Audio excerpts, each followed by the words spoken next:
बुखारी शरीफ में हदीस मौजूद है। हजरत अस्मा कहती है मेरी मुशरिका माँ मुझसे मिलने आई, कई सालों के बाद दरवाजे के बाहर आके अम्मा ने आवाज दी, अस्मा तेरी माँ आई है।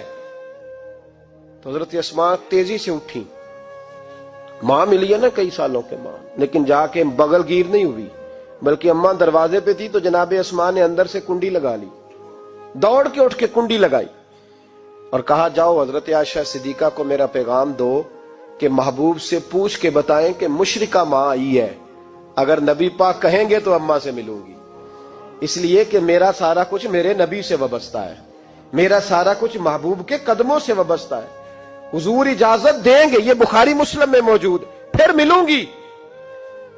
तो हजरत अस्मा का जब पैगाम गया तो नबी पाक अलैहिस्सलाम ने फरमाया वो मुशरिका है तो खुद ही अल्लाह उससे पूछ लेगा, अस्मा से कहो तुम्हारी तो माँ है ना, तुम तो मिले ना, मेरा अब्बा जी जालिम ही बड़ा है, हजरत जी आपको नहीं पता बड़े जालिम है, उन्होंने मेरे साथ बड़ी ज्यादतियां की हैं।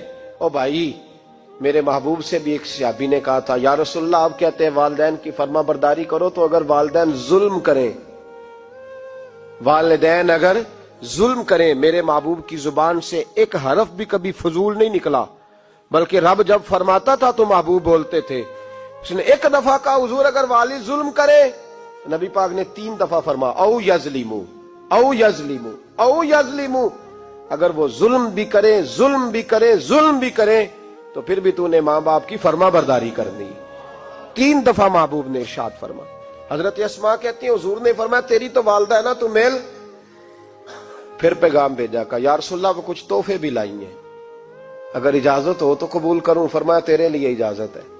हजरत अस्मा इतनी मजबूत मुसलमान थी कि अम्मा मुशरिका थी, लेकिन उसके करीब जाना उन्होंने पसंद न किया जब तक हुजूर इजाजत न दे।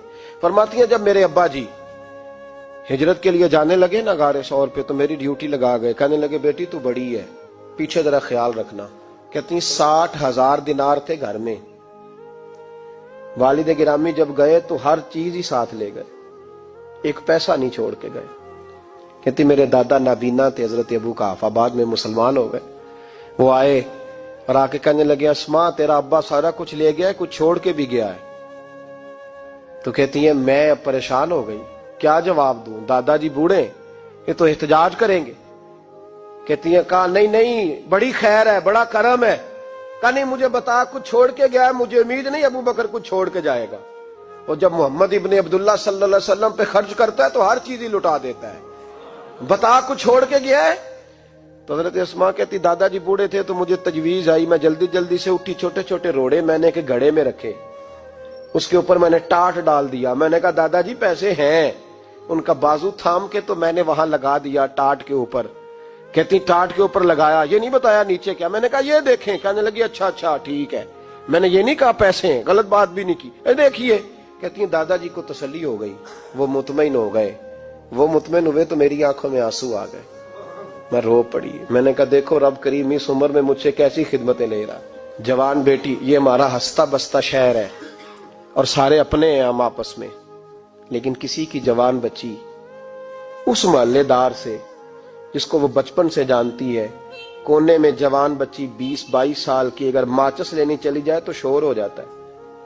वो बेटी निकल आई है जी, अब्बा जी शाम को घर आए तो मोहल्लेदार गीबत करेंगे, बेटी तेरी जवान वहां खड़ी थी, आज सब्जी लेने आई थी, माचिस लेने, अब्बा दुर्रा निकाल लेता है, बेटी कैसे बाहर चली गई। भाई अपना मोहल्ला है, सारे अपने लोग हैं, क्यों फिर भी नहीं जा सकती, कैसे गई। 5413 फुट ऊंची गार है गारे सौर, और जब हम वहां जाते हैं तो तजर्बाकार हाजी मशवरा देते हैं, कहते हैं सवेरे सवेरे जाना फजर की नमाज के वक्त, वरना दोपहर में जाना बड़ा मुश्किल होता है। 3-3 बोतलें बगल में पानी की, रस्ते में 4-5 जगह जो है वो बैठने की जगह बनी हुई है, वहां ढाबे हैं चाय के, बोतल के, पानी के, रस्ते बन गए। लेकिन जब हजरत सिद्दीक अकबर नबी पाक को लेके गए, कोई रास्ता नहीं था, दुश्वार गुजार घाटी थी। कहने लगे महबूबा आपको तकलीफ होगी, आप मेरे कंधों पे बैठ जाए, पब्बा पहाड़ कदम नहीं जे लाउंदा ते 100 पहाड़ ते चढ़िया जांदा, ओ पिया जांदा जे यार नबी दा, ए असली दिलदार नबी दा। हजरत सिद्दीक अकबर हुजूर को ले गए, उनकी ड्यूटी लगाई, फरमाया अस्मा मैं नहीं चाहता پریشانی جتنی مرضی ہے، ایمرجنسی جتنی مرضی ہے، پر میری محبت گوارا نہیں کرتی کہ حضور سرکے اور کھجور پہ گزارا کریں، بیٹے تازہ کھانا پکا کے پہنچانا ہے۔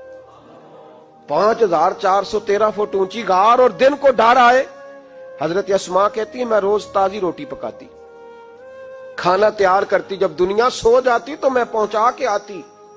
کون حضرت ابوبکر صدیق کی محبت کا اندازہ کرے گا؟ کون اس گہرائی تک جائے گا؟ حضرت اسماء کہتی ہے ایک دن کپڑا ہی کوئی نہیں تھا گھر میں، عورتیں نا سینہ بند باندھا کرتی تھی، عرب کے لوگ کھلے کپڑے پہنتے تھے تو کمر بند باندھتی تھی، اسے نتاق کہتے تھے۔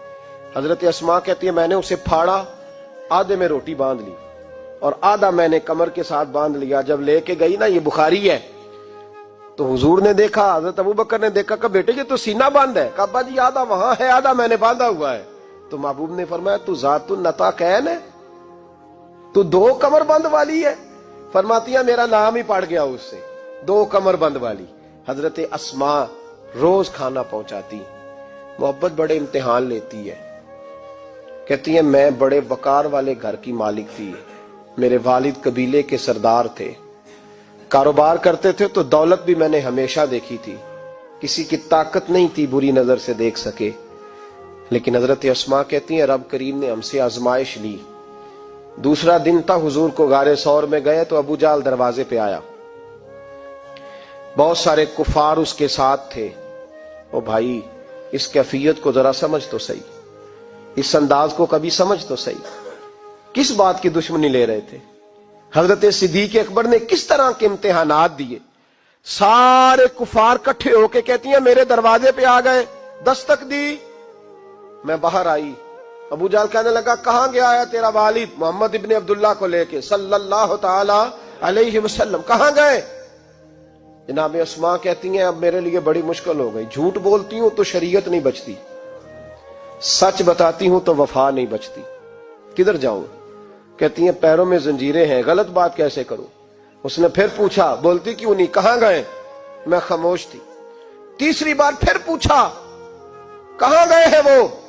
جناب اسماء کہتی ہیں میں نے فیصلہ کر لیا، شریعت بھی بچانی ہے وفا بھی بچانی ہے، دونوں چیزیں بچیں گی، بولو کہاں ہے؟ یہاں تو لوگ مرد ہو کے دین کے لیے نہیں ڈٹتے، اور 1 منٹ کے لیے بھی عقیدے پر مسلک پر ڈٹنے کو تیار نہیں ہوتے۔ لوگ دیکھتے ہیں مجلس کس طرح کی، اس طرح کا رنگ اختیار کر لیتے ہیں۔ جناب اسماء ڈٹ گئی، جناب صدیق اکبر کی صاحبزادی، اور کہتی ہیں ابو جہل نے جب کہا نا بتا کہاں ہے، فرماتی ہیں پتہ نہیں خدا نے مجھے کتنی قوت عطا فرمائی، میں بولی اور بول کے کہا میں ابو بکر صدیق کی بیٹی ہوں، میں جھوٹ نہیں بول سکتی۔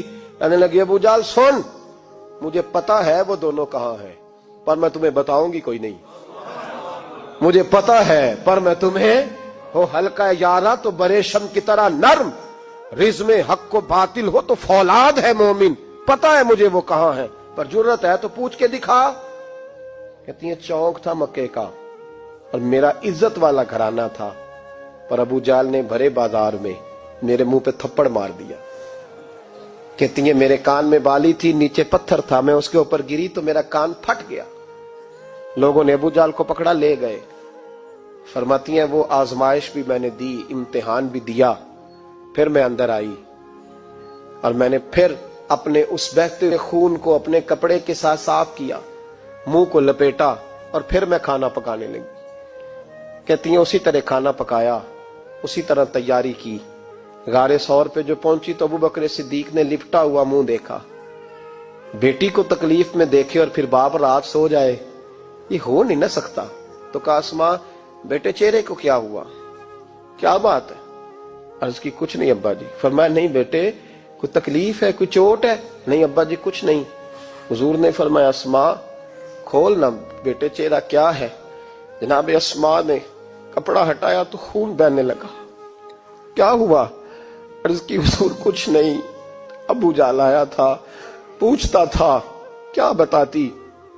جھوٹ بولتی تو شریعت میں اجازت نہیں تھی، بتا دیتی تو آپ کو تکلیف ہوتی۔ اس نے نا بھرے چوک میں تھپڑ مارا، میرا کان پھٹ گیا۔ حضور میں نے کچھ بتایا نہیں۔ نبی کریم سید عالم علیہ الصلوۃ والسلام کے ہاتھ اٹھے اور عجیب دعا دی حضور نے، کہ اللہ میں ابو بکر سے اور اس کے گھر سے راضی ہوں، تو بھی ان سے راضی ہو جا۔